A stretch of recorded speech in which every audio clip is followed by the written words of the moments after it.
ଯିବି ନାହିଁ, ତୁ ଯା।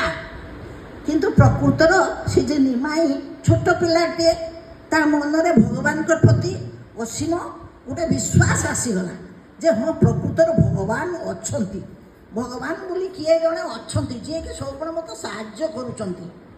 ସେଇଠୁ କ'ଣ କଲା ନା ସେ ବଣକୁ ଗଲା, ଆମ୍ବ ତୋଟାକୁ ଗଲା। ବୁଝିଲ? ଶୁଣ କେମିତି ଆଉ ଗୋଟେ ମଜା କଥା। ଆମ୍ବ ତୋଟାକୁ ଗଲା, ତା ମା କ'ଣ କରିଥିଲା ନା ସେ ଯେଉଁ କହିକି ଗଲା ଯେ ମୁଁ ଯାଉଛି ଘରକୁ ଅନ୍ୟ ଇଏ କାମ କରିବାକୁ ଯିବି, ସେ ଆଉ ସେଦିନ କାମ କରିବାକୁ ଗଲାନି, ଏ ଲୁଚିକି ରହିଲା। କହିଲା ଗୋପାଳ ଯେଉଁ କଥା ଗୁଡ଼ା କହୁଛି ପ୍ରକୃତର ସେଗୁଡ଼ା ସତ ନା ମିଛ, ସେଟା ଲୁଚିକି ରହିଲା। ଯେତେବେଳେ ଗୋପାଳ ଗଲା ନା ଇଏ ନିମାଇଁ ଗଲା ଆମ୍ବ ତୋଟାକୁ ଆମ୍ବ ଆଣିବ, ଗୋଟେ ଟୁକେଇ ନେଇକି ଯାଇଛି। ସେଇଠୁ ତା ପଛପଟେ ଦେଖିଲା ବେଳକୁ ଗୋପାଳ ତା ପଛେ ପଛେ ଚାଲିଲା।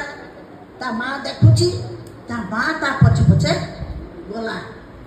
ଯାଇକି ଦେଖିଲା ବେଳକୁ ଯେ ନିମାଇଁ ଗୋଟେ ଟୁକେଇର ଟୁକିଏ ଆମ୍ବ ଆଣିଲା, ତାପରେ ଗୋପାଳ ବି ଟୁକେଇର ଟୁକେଇ ଆମ୍ବ ଆଣିଲା।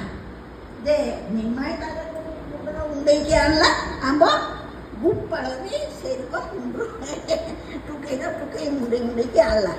ତା ମା